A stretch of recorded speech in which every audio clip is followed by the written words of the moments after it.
we are using our 142 powers to pass this direction অর্থাৎ 142 আমাদের যে পাওয়ার রয়েছে সেই পাওয়ার দিয়ে আমরা এই ডিরেকশনটাকে পাস করছি। সবথেকে বড় খবর এই মুহূর্তে দাঁড়িয়ে। এবং তার পাশাপাশি কিন্তু সুপ্রিম কোর্ট বলছে যে SC uses extraordinary power NIA to investigate all the 12 cases for the alleged attacks on the judicial officers during Bengal SIR।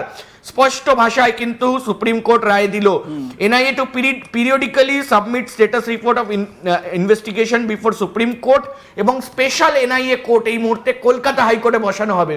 Swapan special NIA court থাকবে, সেখানে কিন্তু রেগুলার শুনানি হবে। অর্থাৎ পরবর্তী শুনানির ডেট কিন্তু 13 তারিখ দেওয়া হয়েছে, 13 এপ্রিল এই পুরো বিষয়টাকে শোনা হবে। কিন্তু তার আগে স্পেশাল এনআইএ কোর্ট বসানো হবে, যেখানে কিন্তু ইনভেস্টিগেটিভ যে রিপোর্টগুলো আসবে সেই রিপোর্টগুলোর আপডেট এনআইএ ফাইল করতে শুরু করবে। এই ডিরেকশনটা কিন্তু স্পষ্ট বলে দেওয়া যাচ্ছে যে রাজ্য পুলিশের ওপরে কিন্তু সুপ্রিম কোর্ট কোন রকম আস্থা রাখতে পারলো না। না এবার দেখো, এই আস্থা যে রাখতে পারলো না এটা তো সেদিনই বোঝা গেছিল, যেদিন সুপ্রিম কোর্ট এই ঘটনার পর কয়েক ঘন্টার মধ্যে সিবিআই বা এনআইএ কে দিয়ে ইনভেস্টিগেশন করার কথা বলেছিল। এবং তারপর আমরা দেখলাম এনআইএ রাজ্যে আসলো, এনআইএ অফিসাররা মালদার বিভিন্ন জায়গা বিডিও অফিস থেকে শুরু করে ওই যদুপুর, মোথাবাড়ি, কালিয়াচক এই জায়গাগুলো তারা ঘুরে দেখলেন, সেখান থেকে মানে ভিডিওগ্রাফি করলেন তারা। আমরা তখনই বুঝতে পারলাম যে সুপ্রিম কোর্ট কিন্তু রাজ্য পুলিশের যে তদন্ত সেই তদন্তে আস্থা রাখতে পারছে না। তার কারণ এটাও আপনারা জানেন, আজ তাক বাংলাতেও আপনারা দেখেছেন যে সুপ্রিম কোর্টের প্রধান বিচারপতি তিনি ফোন করছেন ডিরেক্ট ডিজিপিকে এবং হোম সেক্রেটারিকে। ওই এলাকার কোনো একটি জায়গায়, মানে বিষয়টা এত আশ্চর্যের যে কোনো একটি জায়গায় একটা উত্তেজনা তৈরি হয়েছে, সেখানে 8 ঘন্টা 9 ঘন্টা ধরে 7-8জন বিচারক বা বিচার বিভাগের মানুষ তারা আটকে রয়েছেন, রুম বন্ধ হয়ে রয়েছেন।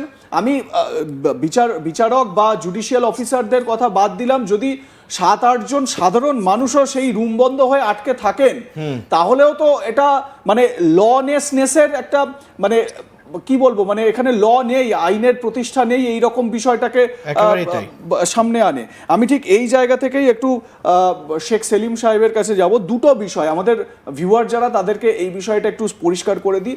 এই মামলায় দুটো জিনিস, দুটো আলাদা আলাদা বিষয়। এক হচ্ছে গিয়ে এসআইআর এ নাম বাতিল, যে 60 লক্ষ নাম নিয়ে আলোচনা, মানে যে 60 লক্ষ নাম যাদের এসআইআর এর নেম ডিলিশন এই প্রক্রিয়াটা পুরো বিচারকরা করছিলেন, সেটা একটা। এবং ট্রাইব্যুনালে এবারে তাদেরকে অ্যাপিল করতে হবে যাদের নাম ডিলিট হয়ে গিয়েছে, এটা একটা বিষয়। আরেকটি বিষয় হচ্ছে গিয়ে যারা এসআইআর এর কাজে নিযুক্ত বিচারকদের আটকে রেখে তাদের উপর অত্যাচারের যে মামলাটি, সেটার তদন্ত এনআইএ করছে। এই দুটো পৃথক মামলা। তো সার্বিকভাবে এই দুটো বিষয় কিন্তু আলাদা আলাদাভাবে চলবে, যেরকমভাবে আমার যেটা মনে হয় সুপ্রিম কোর্ট যেরকমভাবে গাইড করলো। আমি একটু সেলিম সাহেবের কাছে জানতে চাইবো এই বিশ্লেষণটা বা একটু ব্যাখ্যাটা যদি আমাদের দর্শকদের করে দেন।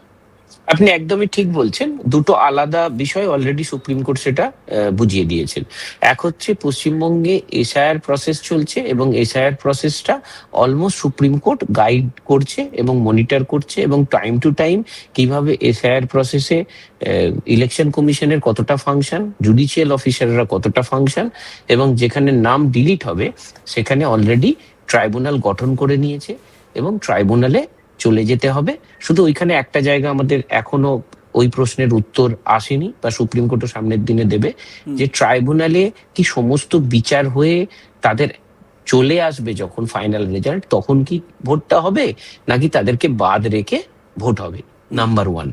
নাম্বার 2, একেবারে এই প্রসেসটা আলাদাভাবেই ট্রিট করা হচ্ছে। সেদিনকে যে ঘটনাকে আপনি বলছেন, ওই মালদাতে যে ঘটনা ঘটেছে, সেখানে এনআইএ এর হাতে তদন্তভার তুলে দিয়েছে অফিসিয়ালি, যেটা পশ্চিমবঙ্গ পুলিশ তদন্ত করছিল। কারণ এটাকে লার্জার অ্যাসপেক্টে সুপ্রিম কোর্ট দেখতে চাইছেন। আমার মনে হয় এনআইএ যখনই তদন্ত করবে তখন ধরে নেওয়া যায় যে বেঙ্গল পুলিশ যদিও এর মধ্যে দেখুন অ্যারেস্ট করেছে, মামলা হয়েছে, এই সমস্ত কিছু ঘটেছে, কিন্তু তার সত্ত্বেও যখন এনআইএ কে দেওয়া হয়েছে, তার মানে কোথাও এর অ্যাম্বিট অনেক বেশি, বা এটার এইভাবে শুধু দেখা যেতে পারে বা নাও যেতে পারে যে পশ্চিমবঙ্গ পুলিশ পারবে কি পারবে না। তার চেয়ে বড় প্রশ্ন হচ্ছে এর অ্যাম্বিট, এর গুরুত্ব এবং এর ম্যাগনিটিউড অনেক বেশি, সেই জন্যই এনআইএ কে দেওয়া হয়েছে। এবং এই মামলাটা সুপ্রিম কোর্ট আলাদা ডিল করবে, জাস্ট পরিষ্কার করার জন্য বলে রাখি, সেটা হচ্ছে এসআইআর প্রসেস শেষ হবার পর কালকে ভোট হয়ে গেলেও, ভোট প্রসেস হয়তো হয়ে গেল, ভোট প্রক্রিয়া হয়তো কমপ্লিট হয়ে গেল, যা হলো হলো, কিন্তু এই যে মামলাটা হলো, এই মামলাটা যে সুপ্রিম কোর্টের অর্ডারে এনআইএ ইনভেস্টিগেশন করছে এবং তদন্ত করছে, এই মামলা কিন্তু চলবে এবং সেই মামলা কিন্তু সুপ্রিম কোর্টের অর্ডারেই চলবে। তার জন্য এনআইএ আদালত, অলরেডি আদালত আছে, হয়তো সেই আদালতে বা বিশেষভাবে আরো কোনো এনআইএ আদালত তৈরি হবে। যদি সেই আদালত ওভার বার্ডেন্ড হয়, এই মামলাটা কিন্তু সুপ্রিম কোর্টে চলতেই থাকবে এবং সুপ্রিম কোর্ট দেখো দেখবে। দেখো এই বেশ, মুহূর্তে অনেক ধন্যবাদ আপনাকে শেখ সেলিম সাহেব, আপনার মূল্যবান সময় আমাদের দেওয়ার জন্য এবং আমাদের ভিউয়ার্সদের আইনি দিকগুলো এভাবে বুঝিয়ে দেওয়ার জন্য অনেক ধন্যবাদ আপনাকে। তবে আমরা যে আলোচনা চালিয়ে যাচ্ছি সেই আলোচনায় আসবো আবার অনির্বাণ। দেখো, এনআইএর তরফ থেকে আরো বেশ কিছু তথ্য এবং সুপ্রিম কোর্টের তরফ থেকে কি একটা বড় ব্রেকিং আমরা এই মুহূর্তে পাচ্ছি। আদালতের নির্দেশ, যেটা বলা হচ্ছে যে মস্ত অপরাধ মানে বড় অপরাধের তদন্ত স্থানীয় পুলিশের হাত থেকে নিয়ে এনআইএ-কে দেওয়া হোক। এবং যেটা শেখ সেলিম বললেন যে খুব স্বাভাবিক, মানে ন্যাশনাল সিকিউরিটি যেখানে যুক্ত, খুব মানে ম্যাপটা আমাদেরকে বুঝতে হবে। পশ্চিমবঙ্গের যেই জায়গাতে এই ঘটনা ঘটেছে সেখান থেকে চিকেন স্নেক একদম অনতি দূরে, এবং চিকেন স্নেক নিয়ে আমরা দেখেছি আমাদের প্রতিবেশী দেশ যখন মানে অন্তর্বর্তী সরকার ছিল বাংলাদেশে, মোহাম্মদ ইউনুস একাধিকবার তিনি চিকেন স্নেকের কথা বলেছেন। চিকেন স্নেককে মানে আলাদা একটা এন্টিটি হিসেবে, আলাদা একটি রাষ্ট্র হিসেবে দেখানোর চেষ্টা করেছেন তিনি।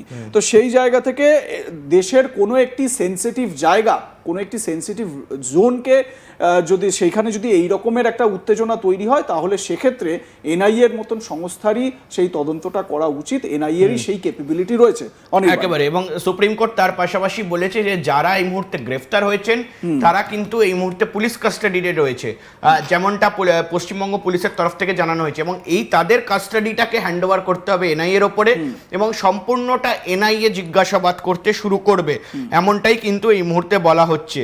এবং তার পাশাপাশি বলে রাখি যে শুধুমাত্র আদালতে এই মুহূর্তে দাঁড়িয়ে পুলিশ, পশ্চিমবঙ্গ পুলিশকে ভর্ৎসনাই নয়, তার পাশাপাশি রাজ্য পুলিশের পাশাপাশি এই মুহূর্তে দাঁড়িয়ে চিফ সেক্রেটারি এবং ডিজিপি তাদেরকেও কিন্তু ভর্ৎসনা করা হলো।